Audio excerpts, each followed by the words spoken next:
You talking to me? I love the smell of napalm in the morning. Mrs. Robinson, you're trying to seduce me.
Coming home from school look quite content with life. They're looking forward to an important date, dinner at home with the family. Though they seem artificial today, educational films like this one, which were shown to school children all over America, accurately reflect the attitudes and values of white middle-class society in the 1950s, when real-life documentaries were few and far between. Doesn't that sound exciting to you? Their purpose was to teach kids the proper way to behave, and to repeat and reinforce a set of rules. What were the rules? One of them was obey authority. Don't ask questions. In the 60s, millions of young people would renounce that one.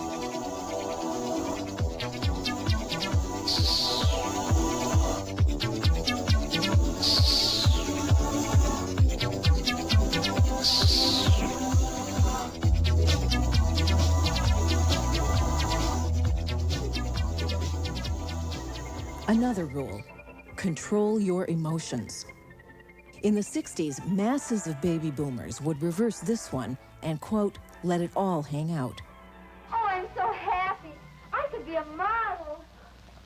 Or a cover girl. Hey, what's gotten into that crazy kid's sister? Another rule, fit in with the group. Don't stand out. Conform in your actions and your appearance. In the 60s, great numbers of young people would, quote, do their own thing. Pick out the most popular boys and girls in school. And maybe this was the biggest rule of all. Don't even think about having sex. In the 60s, young people all over the country would proclaim, if it feels good, do it. Mary, wait.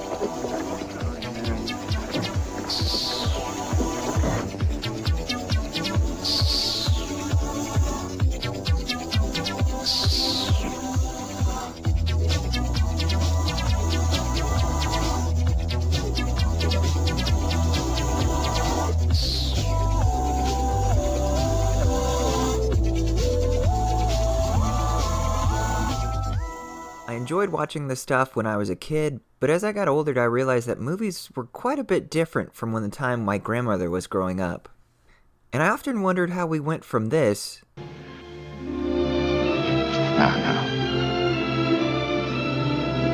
He's looking at you, kid. to this. You ain't gonna have a minute's peace. You promise? You talking to me? I love the smell of napalm in the morning. Mrs. Robinson, you're trying to seduce I me. think we have to take a look back at what I think is the most influential part of American cinema. The American New Wave, or New Hollywood. To understand how this era had such a huge impact, we have to look at a few distinct key factors. One of the biggest factors is the abandonment of the Hays Code, named after Will H. Hays, who was the president of the Motion Picture Producers and Distributors of America Association. The production code spelled out what was acceptable and unacceptable content for motion pictures produced for a public audience in the United States. This self-censorship law restricted filmmakers from showing nudity, criminals in a positive light, drug use, homosexuality, and many other acts deemed immoral at the time. However, by the late 1960s, enforcement had become more difficult and the production code was abandoned entirely. The MPAA developed a rating system that allowed viewers to choose for themselves what was acceptable or not acceptable for them to watch. Another key factor in the American New Wave is actually derived from a different film movement that happened a decade before it in France. This influential film movement was actually titled the French New Wave and was made up of film directors who took their influences from the golden age of cinema and took the established rules of that era and flipped them on their head and developed a new way of filmmaking. These new techniques that they developed included things like de-emphasized plot and dialogue that was oftentimes improvised, jump cuts, shooting on location rather than in a studio, handheld cameras, long uninterrupted takes, and direct sound with available light.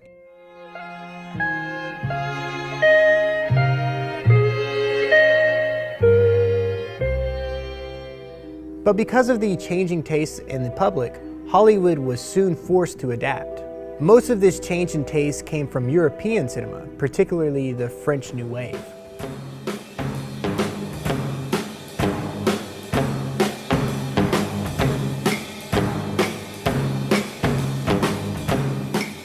In the early 1970s, inspired by the success of the French New Wave, directors like Martin Scorsese, Francis Ford Coppola, and Michael Cimino forged a new era in Hollywood of director-led films, using innovative techniques to tell transgressive stories while promising commercial success.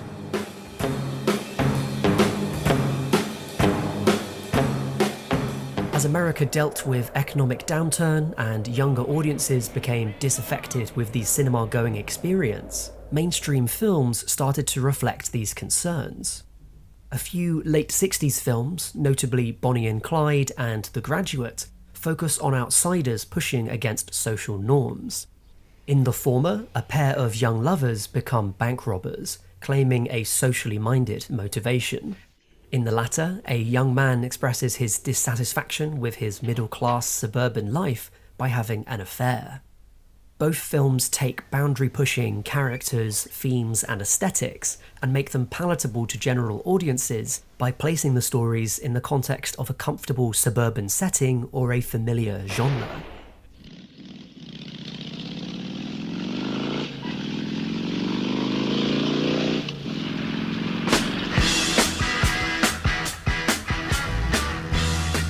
Wyatt and Billy, newly rich from a drug deal in Mexico, journey across the heart of America to celebrate Mardi Gras in New Orleans.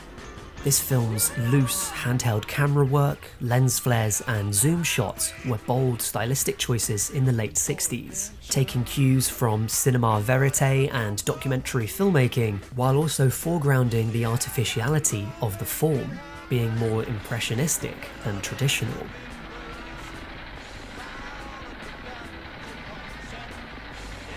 But more than that, the film is very pointedly an introduction to counterculture for mainstream America.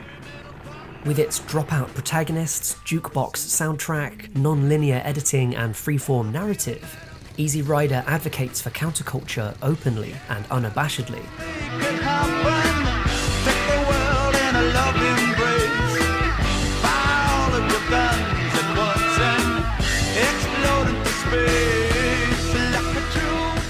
You know, Billy, we blew it. What? We blew it.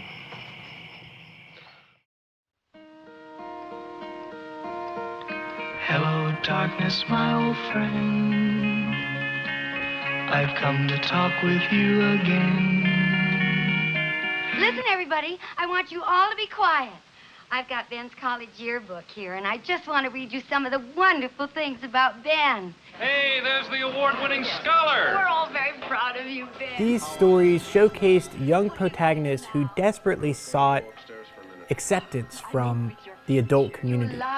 Well, that's a little hard to say. Because a vision softly creeping left its seeds while I was sleeping. Mrs. Robinson, you're trying to seduce me. Aren't you? Have you gotten us a room yet? I haven't, no. Do you want to? I'll get undressed now. Is that all right? Sure. Shall I just stand here? I mean, I don't know what you want me to do. Why don't you watch? Oh, sure, thank you. Mrs. Robinson, do you think we could say a few words to each other first this time? I don't think we have much to say to each other. Benjamin, are you having an affair with someone?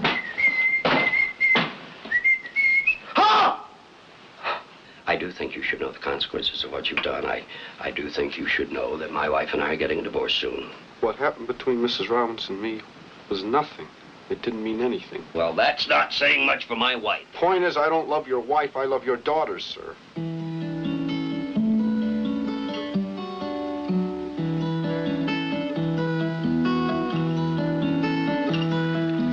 Are you going to Scarborough Fair? I want to ask you a question and then I'm going. Come in. No, I want to know why you're here in Berkeley. Is it because I'm here? Well, look, I love you. Parsley, sage, rosemary, and thyme. Will you marry me? We're getting married tomorrow. Why don't you just drag me off if you want to marry me so much? You can't stop me from seeing her, Mrs. Robinson. I'll find her. Sorry we won't be able to invite you to the wedding, Benjamin, but the arrangements have been so rushed.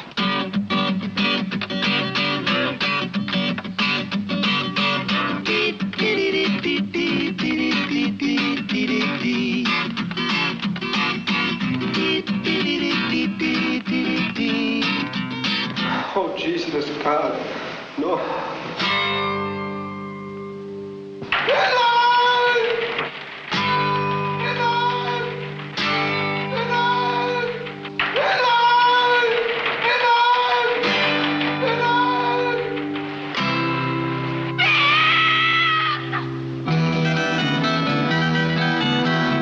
Are you going to Scarborough Fair? Parsley, sage, rosemary, and thyme. Remember me to one who is there. She once was a true love of mine.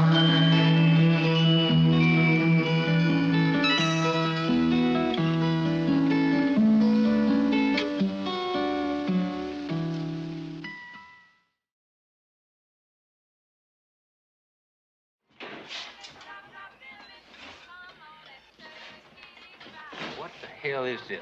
Troublemaker? You name it, I'll throw rocks at it, Sheriff. Y'all, check what just walked in. Ooh, I like the one in the red shirt with the suspenders. The light shirt for me. God, look how tough those black pants are. We're in an establishment now, aren't we, Jim? What did you say? I said balloon tang. What? I said balloon tang, yeah. Oh, I just can't believe. What are they doing here? Look at the teeth are on his neck. Oh. Did they drive up on motorcycles? They know we're talking about them. They're looking over here. Hot damn. I tell you. I think I'll order kidneys because I left mine out there on the road somewhere. I don't know, but I like his hair when he's got on his head. And I like his eyes. See that little girl right over there in the corner? Well, don't look too close at her because the sheriff's right over there, you know what I mean? Check that joker with the long hair. I've checked him already. Look like we might have to bring him up to the Hilton before it's all over with. I think she's cute. Isn't she, though? I guess we put him in a woman's cell, don't you reckon? Oh, I think we ought to put him in a cage and charge a little admission to see him. Those are what is known as country witticisms. I can't believe they're here. What are they doing here? I don't know.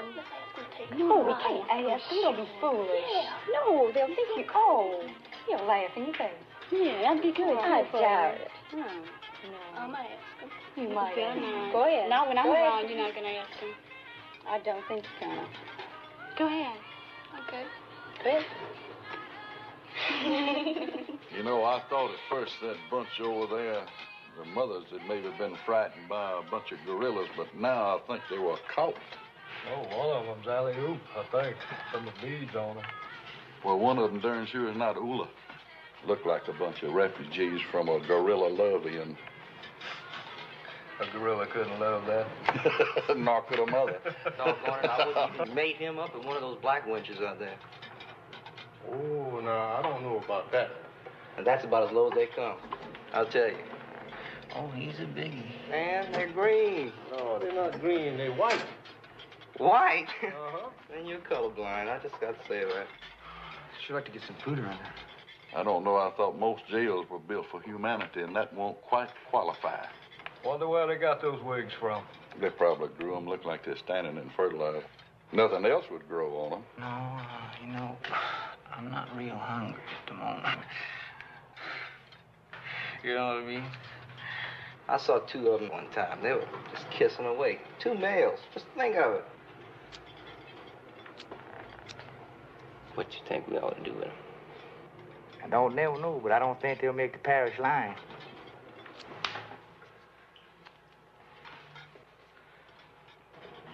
Let's play. Good. Yeah.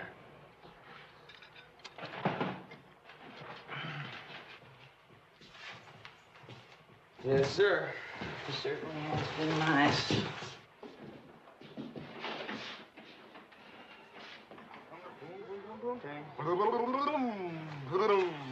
Hey, Scout, come on, ride. You want to ride? Yeah. You like to ride? You got a note from your mom?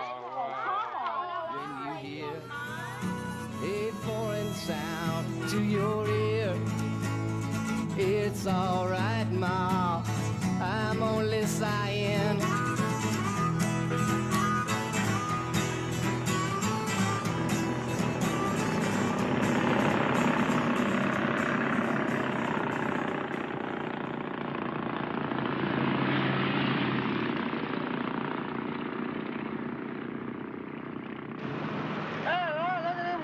Hold on, Simon. We'll scare the hell out of them.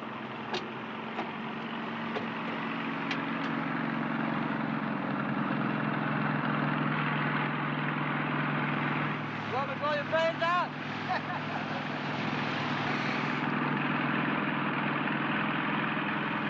Why don't you get a haircut?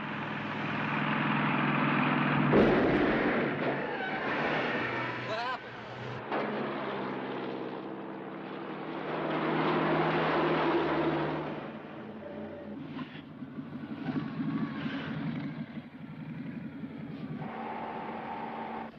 Billy.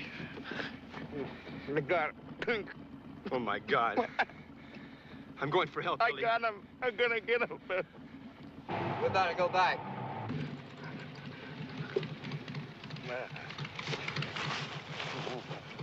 I'm gonna get him. We're ready now.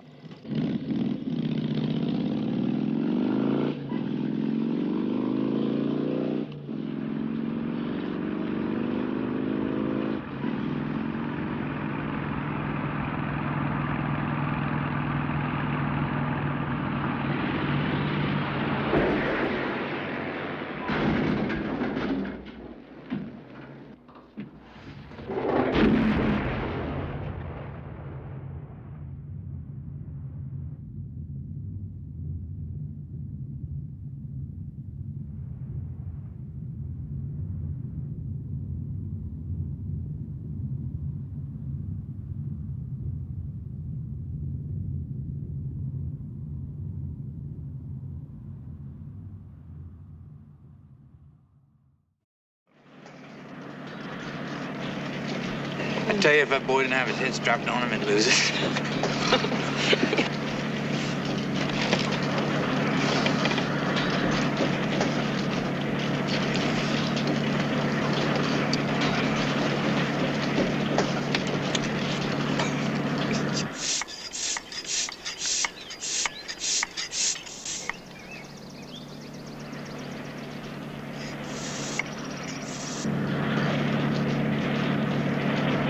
Hey, isn't that Malcolm there?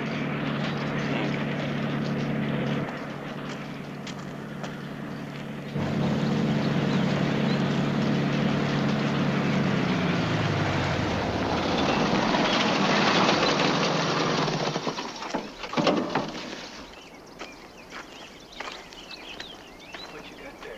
flat tire. I ain't got no spare.